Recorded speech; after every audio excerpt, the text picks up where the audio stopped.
10, 9, 8, 7, 6, 5, 4, 3, 2, 1. Look Up, an Italian space agency's podcast. The characters and exploits of man's great adventure to conquer space.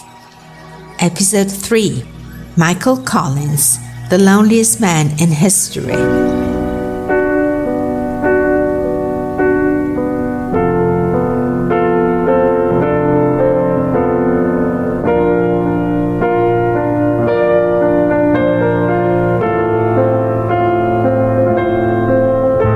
Michael Collins was the most famous American in Rome, or we should say, he was a Roman by birth.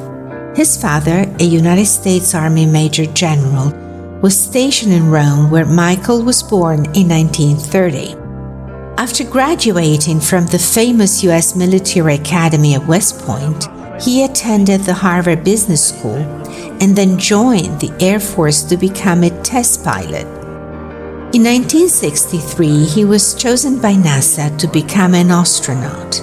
His first flight was as pilot of Gemini 10. The mission marked Collins as the first NASA astronaut to perform 2 spacewalks in a single mission. 3 years later, he was assigned to be the command module pilot of Apollo 8, but it was not meant to be. He had to be replaced for a disc herniation in his spine. His determination and willpower helped him overcome a situation that could have undermined his career. He was reassigned to Apollo 11 as the command module pilot. NASA could not do without him since he was among the top experts in the command and service module field, CSM being one of the 2 key elements of the spacecraft. So while fellow astronauts Neil Armstrong and Buzz Aldrin walked on the surface of the moon in July 1969, Collins worked alone in the command module for 21.5 hours. He was the first astronaut to orbit the far side of the moon alone. On each pass on the far side, he was cut off from human contact on Earth.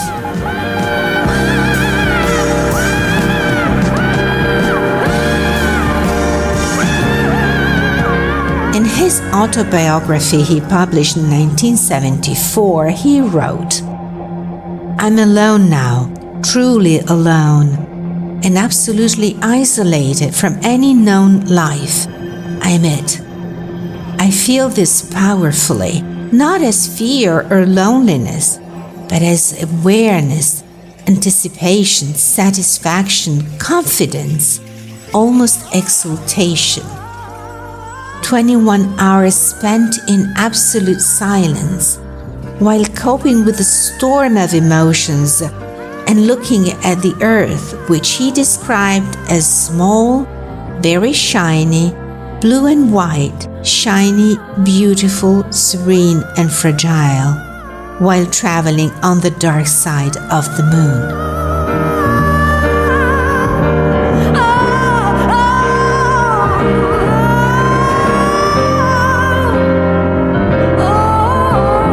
A wonderful experience, and it was nice in a way that you might not expect, but the fact that it was quiet, silent, utterly, was good, not bad. It gave me a little time off from mission control telling me this, that, and the other, so I enjoyed the time by myself. How long was that break around the backside? 55 minutes, maybe, something like that.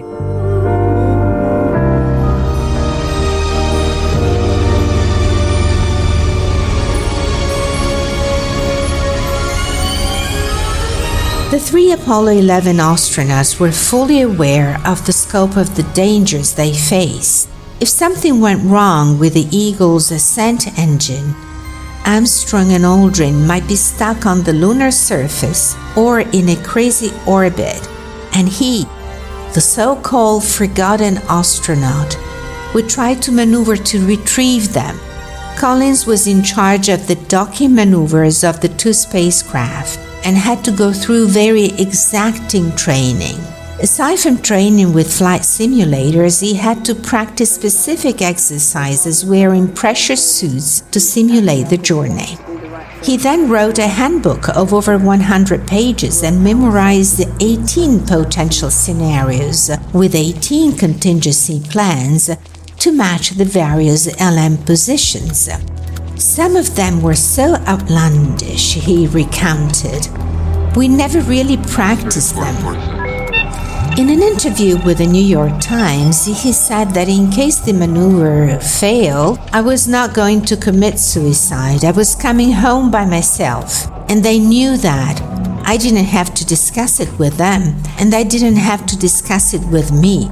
But it would not have been a good trip home, but everything went smoothly. Collins used to say about the journey to the moon and back that it was like an extremely long, fragile daisy chain of events, a long and tenuous chain that he knew could easily be broken and spell disaster. But fortunately, they were able to carry it off without a hitch. It was Collins who designed the notable Apollo 11 patch, an eagle clutching an olive branch in its talons as it swoops across the moon's surface, while in the background, Earth hangs in space. The Apollo 11 badge was just one of the many inventions of such a creative astronaut, who was also an excellent and successful writer. Collins was a man of many talents, who was recognized with many awards and honors following the Apollo 11 mission. Even a Jethro Tull song. And here it is. Mountains move under him.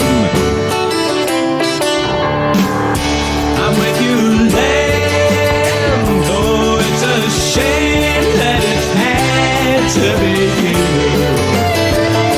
The mother ship is just a blade from your trade made for you. After Collins left NASA in 1970, he served as Assistant Secretary of State for Public Affairs and a year later was appointed Director of the National Air and Space Museum, one of the world's top museums of its kind, with the largest collection of historic artifacts on display, including the 1903 Wright Flyer and the Apollo 11 Command Module Columbia. He also worked for the private sector, a brilliant, intelligent man who never felt like a wingman, and correctly so. He died on April the 28th of 2021 after a long fight against cancer. NASA released a statement on the passing of Michael Collins. Today, the nation lost a true pioneer and lifelong advocate for exploration in astronaut Michael Collins. As pilot of the Apollo 11 command module, some called him the loneliest man in history. While his colleagues walked on the moon for the first time, he helped our nation achieve a defining milestone. There is a small crater on the moon named for Collins and a star on the Hollywood Walk of Fame, and many awards and prizes. The highest award was the Presidential Medal of Freedom that President Richard Nixon conferred on him, Buzz Aldrin, and Neil Armstrong in 1969 upon their return from the moon.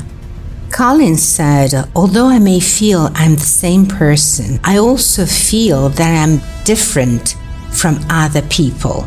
I have been places and done things you simply would not believe." We are left with an enduring legacy of this brave astronaut, especially his books. In Flying to the Moon, Collins wrote that we are fortunate to live on this planet. I can tell it, for I saw another planet. Fly me to the moon, let me play among the stars. Let me see what spring is like on Jupiter and Mars.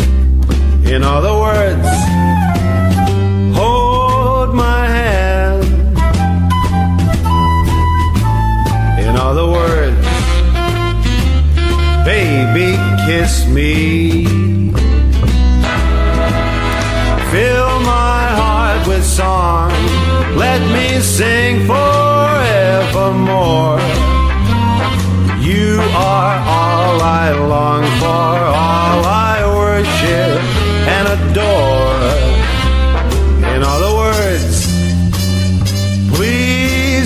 true.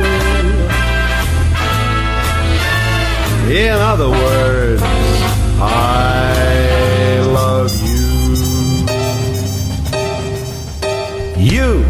Thanks for listening to Look Up, an Italian space agency's podcast. The characters and exploits of man's great adventure to conquer space. Episode 3, Michael Collins, the loneliest man in history. Script, Daniela Amenta. Post-production, Paola Pagone.